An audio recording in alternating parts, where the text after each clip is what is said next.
Hello hi नमस्ते स्वागत छ हजुरहरूलाई मेरो डेली भ्लगमा। आज शनिबारको दिन हेर्नुहोस्, बिहानैदेखि म यति बिजी है।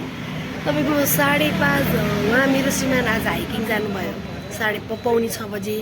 म 5:30 बजेदेखिको 8:45 बजीसम्म चाहिँ यहाँ मेरो अगाडि जुन कलेज छ होइन, यतापट्टि कलेज मेरो नागार्जुन आइटी कलेज, यहाँ चाहिँ आज प्रेजेन्टेसन रहेछ र यति बेलासम्म चाहिँ म प्रेजेन्टेसनै बुझाउनुको त्यो बाइन्डिङ गर्दा प्रिन्ट निकाल्दै व्यस्त भएँ। र आज चाहिँ पार्कमा हाम्रो रामदाईको जन्मदिन थियो, त्यहाँ पनि जान पाइनँ कि र उहाँलाई चाहिँ मैले यहीँ बसेर चाहिँ बर्थडे विस पनि गरिसकेँ। र आजको बिहानी चाहिँ मजाले नै एकदम वेल स्पेन्ड भयो कि मेरो, मजाले बित्यो। र टाइम पास गर्नुको लागि मोबाइल हेर्ने यताउति गर्नु परेन। अब आज चाहिँ काम धेरै छ, म हजुरलाई देखाउँदै जान्छु है त बिस्तारै। ल अब म तपाईँहरूलाई के काम भनेर देखाउँदैछु हेर्नु। यहाँ है यो हो मकै। अस्ति मैले हजुरलाई यहाँ मकै रोपेर देखाएको थिएँ नि, हेर्नु त यत्रो यत्रो भइसकेको छ। आज म यो मकै गोड्छु।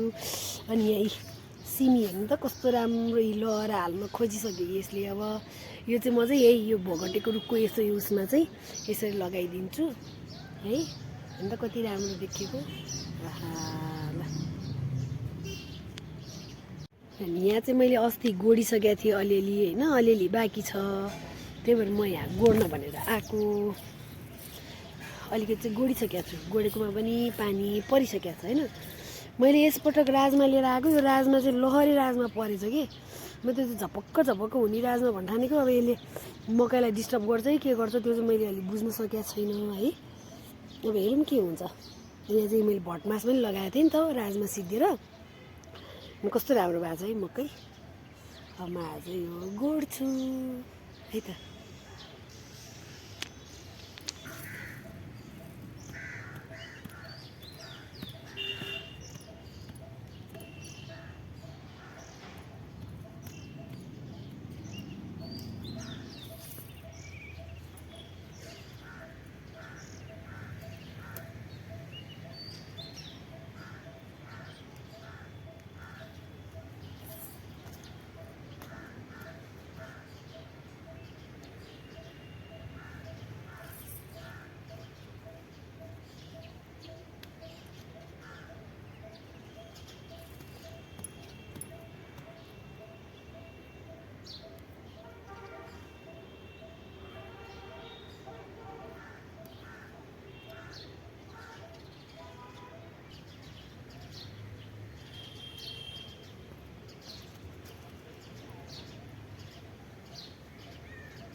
अब मैले चाहिँ यहाँको चाहिँ गोडिसकेँ।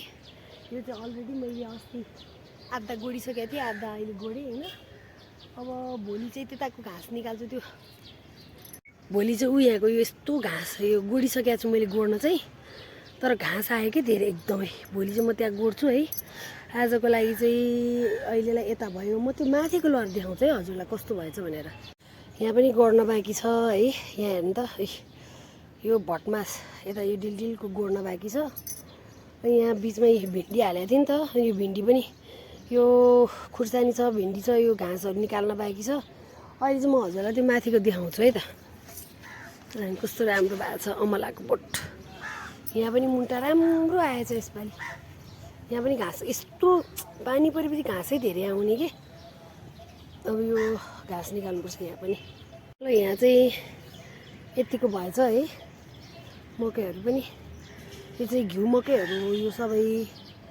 तल यही राजमा सिमी यही मकै कस्तो सप्रिया छ। यहाँ चाहिँ कस्तो सप्रिनै नसकेको क्या। यस्तो घाँस गर्नै मन नलाग्ने कि घाँस आउँछ अनि दिक्क लाग्ने कि। अनि यो फेरि यस्तो जडा गाड्छ यसले, मनै पर्दैन मलाई।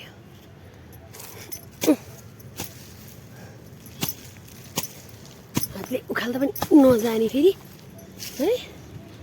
रिस उठ्ने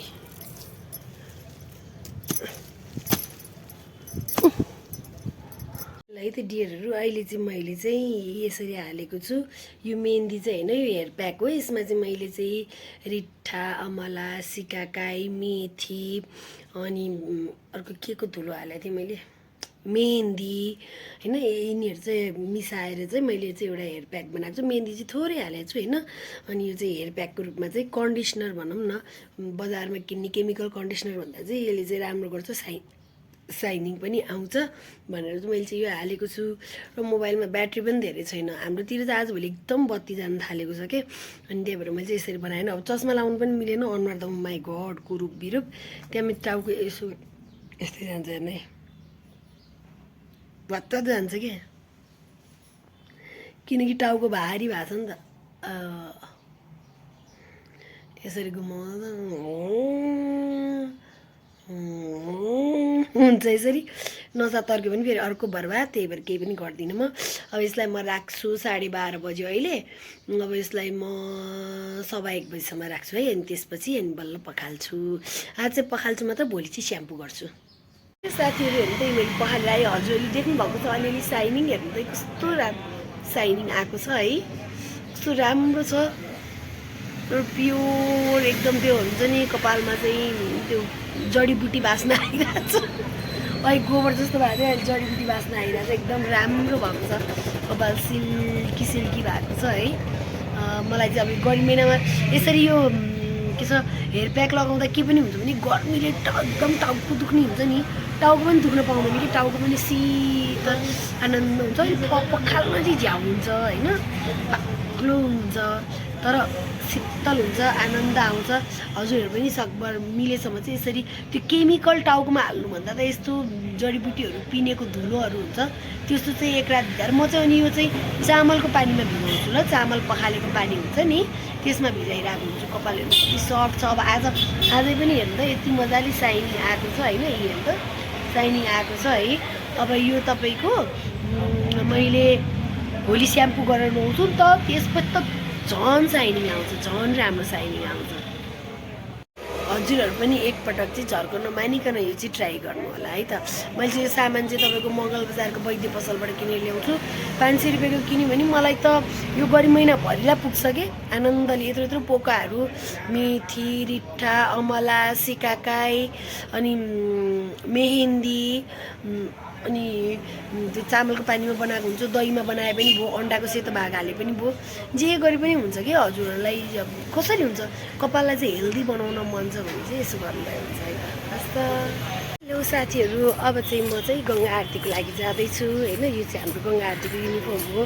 प्रायः लगभग शनिबार मैले प्रायः हजुरहरूलाई चाहिँ गङ्गा आरती नै देखाइरहेको हुन्छु र आज चाहिँ म अब घरमा यति बेलै मैले पूजा खाइसकेँ हेर्नु त अब यहाँ राति हुन्छ होइन हाम्रो घरमा त 7 बजीसम्म त सबैले खाइसक्नु पर्ने हुन्छ क्या नियमै जस्तो सजिलो पनि त नि होइन भान्सा उठ्दाखेरि त्यसैले चाहिँ म चाहिँ खानपिन गरेर निस्किसकेँ अब टक्क खाएको चाहिँ मजाले पचाइन्छ त्यहाँ बसेर नाचिन्छ है आरती हेरिन्छ आहा इभिनिङको समय रमाइलो भइरहेछ पुगेर देखाउँछ है त त्यहाँको अब गतिविधि